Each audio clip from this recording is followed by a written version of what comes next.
Hello all. Some of you may know me, some of you may not. I am Purple Valkyrie.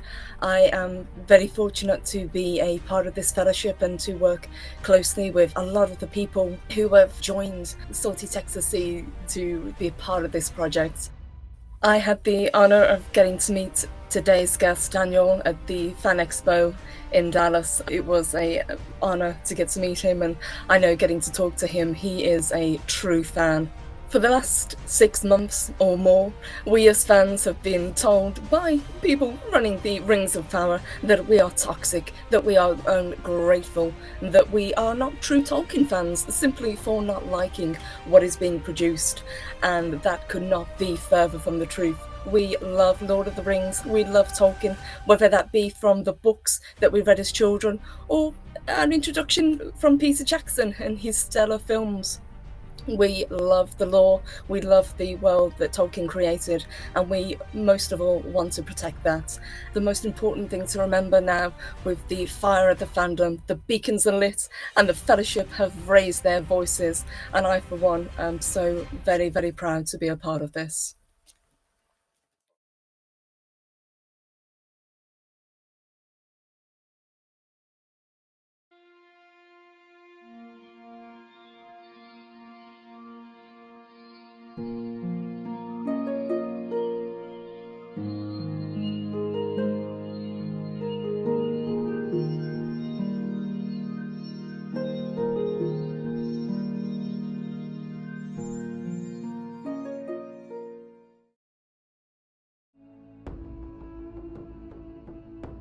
The first experience I had with Tolkien was because of my father with the Rankin Bass The Hobbit.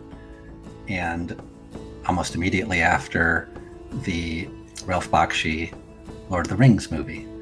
And I hadn't read the books yet, and I just found both movies to be wonderful experiences that opened my eyes to fantasy. I wasn't a fantasy fan before that, and I was a pretty young kid. He had them on VHS. I think he was recording them off of cable, which I think was on TV at the time.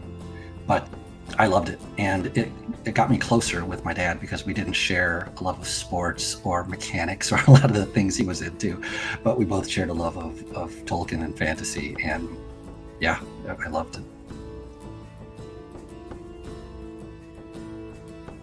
The far away aspect of it, the imagination of it all.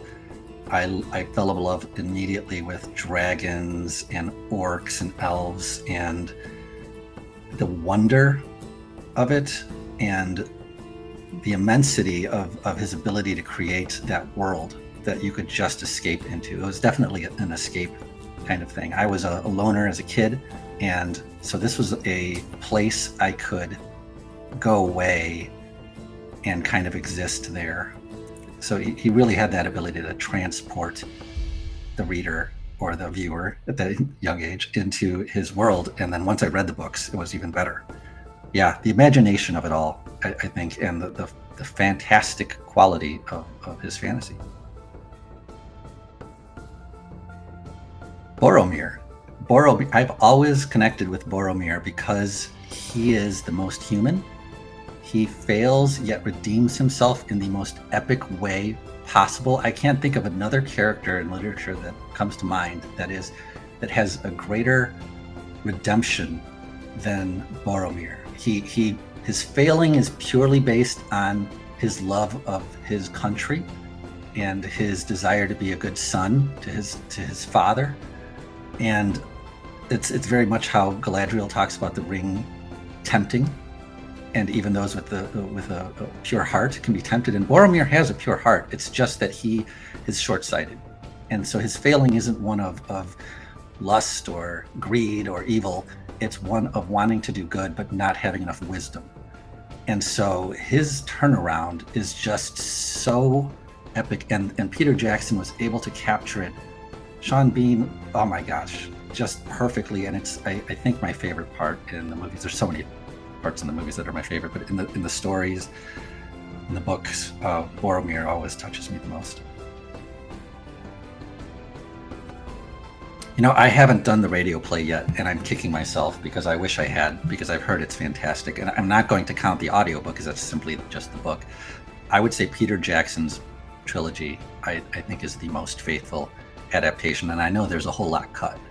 And I understand why he did it, and I don't have any malice towards him. I think he did exactly what you should do as a director and a creator, and do the best you can to adapt it in the most faithful way possible. I love all of the early movies. I even like Return of the King, Rankin Bass, even though that one I don't believe is very popular. I even like the terrible CG, if you can call it that, in the Ralph Bakshi movie. But yeah, Peter Jackson, definitely.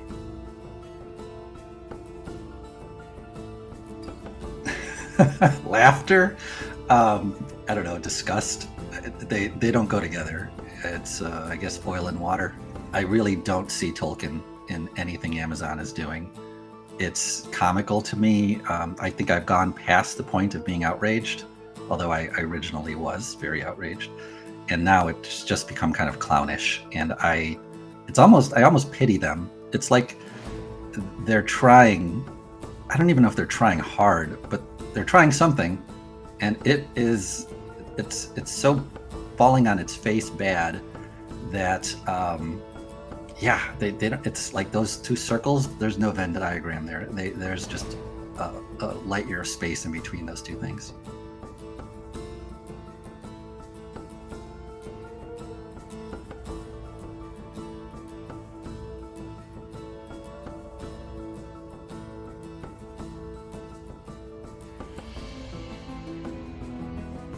As ever, this is Salty Texas Sea. I am Corey DB.